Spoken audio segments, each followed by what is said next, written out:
अस्सलाम वालेकुम बच्चों। बच्चों, ये हमारे प्यारे कायदे आज़म मोहम्मद अली जिन्ना है।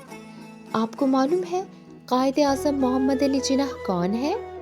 पाकिस्तान के बानी हैं, यानी पाकिस्तान इन्होंने बनाया। इन्होंने सबके साथ मिलकर इतनी मेहनत और इतनी कोशिश की ताकि हमारा अपना अलग वतन हो।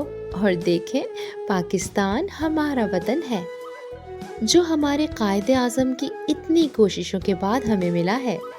इनको बाबाए कौम भी कहते हैं क्योंकि इन्होंने हम सब का बहुत ख्याल रखा है। बच्चों, कायदे आज़म का मतलब अजीम रहनुमा होता है। आज जो हम आज़ाद वतन पाकिस्तान में रह रहे हैं ना, इसके लिए हमारे कायदे आज़म ने बहुत मेहनत की और बहुत सारे लोगों को एक परचम के नीचे जमा किया। कायदे आज़म मोहम्मद अली जिन्ना सब बच्चों से बहुत प्यार करते थे और उन बच्चों से तो बहुत ज़्यादा प्यार करते थे जो पढ़ते थे।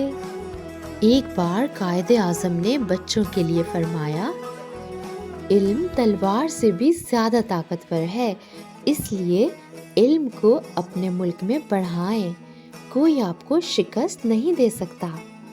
बच्चों, इसका मतलब है कि अगर आप पढ़ेंगे लिखेंगे तो बहुत ताकतवर बन जाएंगे और इस तरह सबसे जीत जाएंगे। बच्चों, हमें अपने कायदे आज़म की बातों पर अमल करना चाहिए। कायदे आज़म मोहम्मद अली जिन्ना 25 दिसंबर को पैदा हुए, जभी तो हर साल 25 दिसंबर को कायदे आज़म डे मनाया जाता है। तो चलें बच्चों, आज के दिन वादा करें कि आप सब बच्चे दिल लगा के पढ़ेंगे और अपने वतन पाकिस्तान का नाम रोशन करेंगे।